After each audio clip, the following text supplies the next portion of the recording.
time that there is a link between children's social media use and negative impacts on mental health. But it's really only now, more recently, that more people are coming behind what they're saying and seeing the dramatic increases in mental health disorders since 2010, which is really when the smartphones became more widely available, more widely accessible. When I talk about mental health disorders, I mean anxiety, depression, issues around self-esteem, feelings about how you look, and so on. There's been a really significant increase. And there's also been, unfortunately, increases in suicide rates amongst young people. So these trends, these new changes, this is very concerning.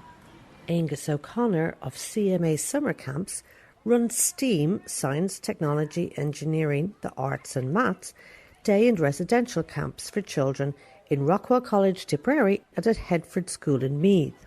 They allow their students, including residential teens, only 1 hour of smartphone use a day. We take the phones off them as soon as they arrive, and then they get them back for about an hour every day before dinner. Usually it's about 40 minutes, so they can ring home and talk to their parents, their friends, and then that's it. A lot of the kids actually forget that they haven't had their phones, and they kind of just forget all about it. And the parents are ringing the office going, I haven't heard from Mary, I haven't heard from John. And then we have to get them and say, here's your phone, ring your parents. So that does happen quite a lot. Like Kim is here in the office during the summer camps, and the amount of parents ringing going, I haven't heard from my kids. And then we have to go and get them to call. So it's a very positive thing. So they're having a really good time. Obviously, off the phone, do they interact differently? What do you think is running through their head when they switch off maybe to doing what you're giving them to do in kind of a group context without the phone? Yeah, it's a really interesting question. I think a lot of kids, they're taken from the digital world into the real world, is what really we do. It takes a little while to adjust to the fact that they're in the real world now, and there's no digitization, there's going to be nobody recording anything. Everything that happens is real, and it only stays in the space that it's happening in. And the relief and the stress levels, you can see the stress levels just disappearing. Because the kids arrive on the first day, a lot of them are kind of anxious, I'll be honest. So they're kind of there, when's my phone going to be taken?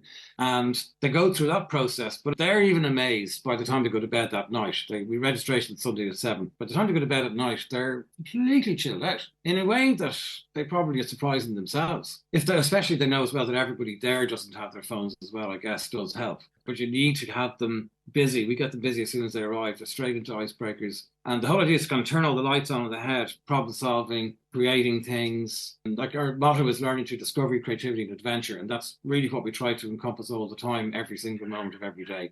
And what did parents make of this regime? The vast majority of parents are in favour of this. They're going, oh, thank God, because they've got somebody else to do this job of taking their phones off them.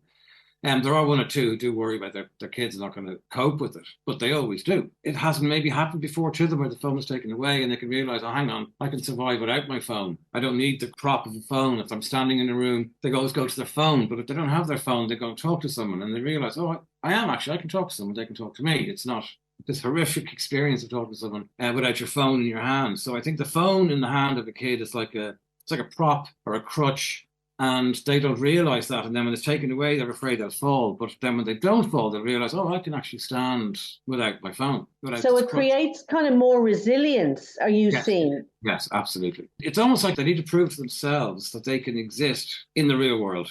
I know it sounds bizarre, but sometimes that's the experience we've had with some of the kids, is that they didn't realise they could, but they can. Yeah, it sounds good, Aengus. That's Aengus O'Connor from CMA Summer Camps, ending that report from Suzanne Campbell.